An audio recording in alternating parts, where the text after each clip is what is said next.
But at the end of the day, the alternatives to marriage are a lot of times people want to get, but they don't want to give anything. They don't want to sacrifice anything.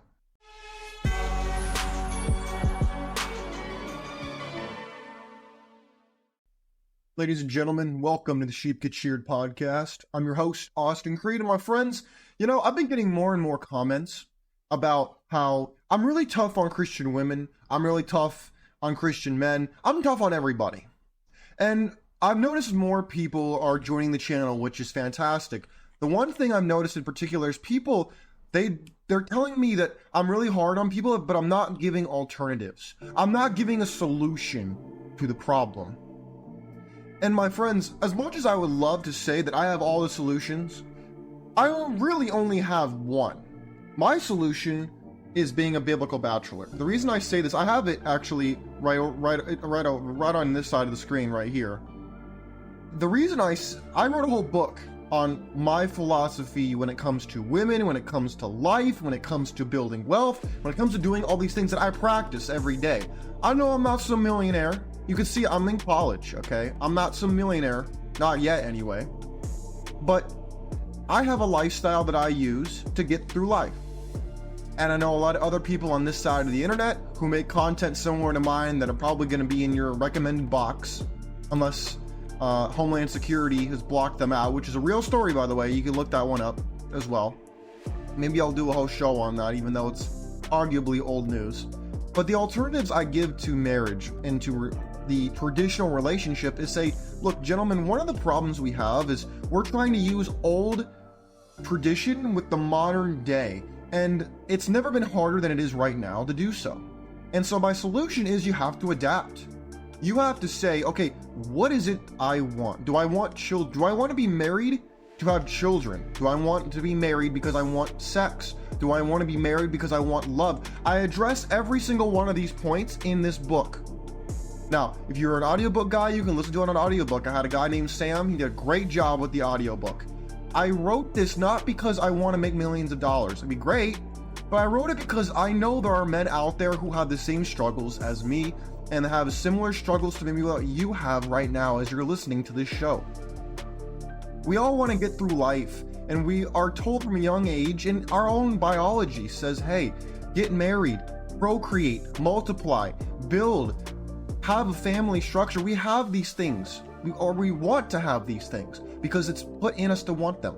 So I'm not going to fault you for that. I still have it too. I'm not some robot or AI program that doesn't have feelings and doesn't have desires. Of course I do.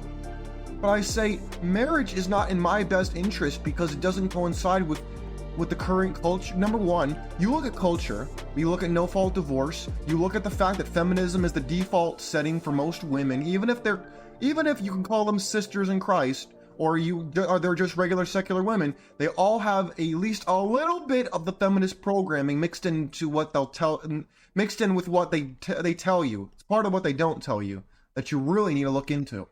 So when we talk about alternatives, there are multiple of them. One of my favorite content creators in the space is Coach Greg Adams. He talks about being a free agent. Now, free agent is kind of similar to what biblical bachelor is, but mine's more of a Christian twist to it. I talk about it more from a morality, from a kind of a moral perspective, more than anything from just a how you could live perspective. I understand that people have desires, they have needs, we have wants. That's totally fine. But it's less about telling you what to do as a man. It's more about saying, okay, what is it I actually want? Because a lot of people, they just do things. They don't understand, why is it I want a long-term relationship? Why is it that I want to be married? Have you ever asked yourself that question? Have you ever asked, wait a minute, why is it I want a marriage? Why is it I want to do these things? Because if you haven't asked that question, then you can't find an alternative because you don't even know why you're doing it. For example, I'll use myself as an example. I at least wanted, I don't really want it anymore, but I wanted a marriage back in the day because I wanted to be a somewhat nice and decent, nice guy. Sorry, I'm mixing my words up today. Wanted to be a decent, nice guy. I wanted to have sex. I wanted to not be mean to people. I wanted to build a family. And some of those things I still want.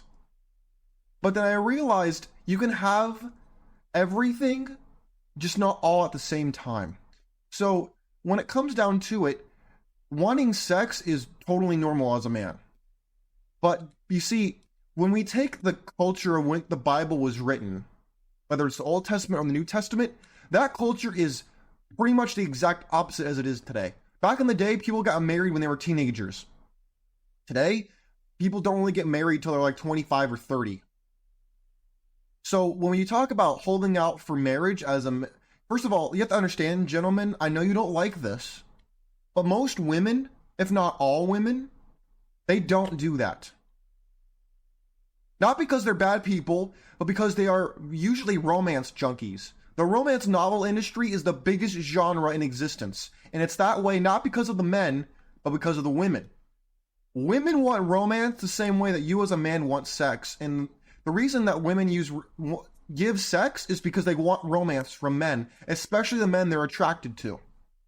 So they'll use that to try to get what they want from you, if you're that guy that they're attracted to. That's when we talk about Chad and Tyrone and Pookie. All these guys are all archetypes, like memes of men who are the type of guy that women tend to be attracted to. And so when we talk about them giving up their intimacy and whatnot to those men, they do it because they want those men to love them, but those men have a lot of women. So when you're trying to give your love to this woman is secretly the love of another man. And that's why it's not working until she hits 25, 30, 35, 40. Then she's willing to settle for you. Of course, she won't say that, but that's what it actually is. So if you want to still be married, God bless you, go ahead, get married. I'm not telling you what to do. What I'm giving you is an alternative, which is the biblical bachelor lifestyle. That's what I do. You could take anybody else's in this space's worldview or lifestyle if you want, or you can make one for yourself. That'd be even better, in my opinion. You can do that if you want. But at the end of the day, I can only give the solution that's working for me. Because you can even be a passport bro. If you really want to be married, you really want that tradition, then go to a country that's more traditional. It's going to have less freedom, but it's going to have more tradition. You can go to a country like that. If you want to do that, go do that. There are a lot of men who are doing that. But at the end of the day, the alternatives to marriage are a lot of times people want to get, but they don't want to give anything. They don't want to sacrifice anything. I've seen people in my comment section talk about, well, Austin, you can just be Amish and whatnot. I'm like, so in other words, you're willing to trade your entire life for a wife? You want to go live on a farm with a horse and a buggy and be a blacksmith? You want, go ahead. That's what you want to do. Go right ahead. But you're not going to be able to live the lifestyle you have right now. You get what you want, you often have to lose what you have.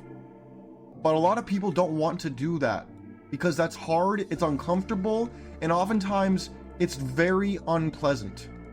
But that's what we do in this world. We make decisions to either keep the status quo or to go out there and do something new.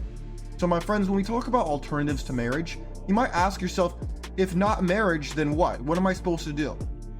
The answer is, for me, biblical bachelorism. If you want to check out the book, you can. I'm probably going to make another addition to it I'll probably add and make new additions to it as my life continues forward. I'm only in my early mid-20s, so my life will change. I guarantee you I'm not going to get married because the culture is just not situated for it anymore. And frankly, to get the things I want to have children. I want to have, look after children. I want to have sex. I want to do these things. I don't need to be married to do those things. Now, can I? Yes. But can I also lose a lot of my things and sacrifice other aspects of my life that I don't want to sacrifice? There's also that element too. And look, if you want to shame me for living that way, go right ahead. It's not going to change anything. But this is part of the adapting. If we lived in a culture that supported marriage, I'd be married. I could be married if I wanted to. It's not for a lack of trying, trust me. You want to call me an incel and all those things, you can call me whatever you want. But my body count's higher than you might expect.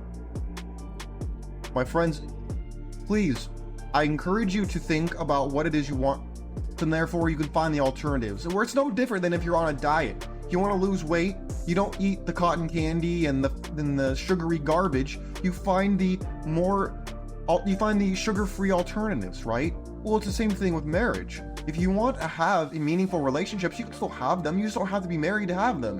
If you want to have sex, you don't have to be married to have that. Now, if that's going to make you feel guilty, well, then that's something you're going to have to work with. At the end of the day, you're going to have to work with what you can live with and deal with what you can't. That's what life is. I don't claim to be perfect. I don't claim to be blameless. No one's perfect. I'm adapting to the best I can. I'd love to hear what you can do and what works for you. My friends, you take care of yourselves. Feel free to ask me questions in the comment section to provoke or provide alternatives and solutions that work for you. That'd be great. I'd love to hear them. My friends, take care of yourselves. I'm out of here. Peace.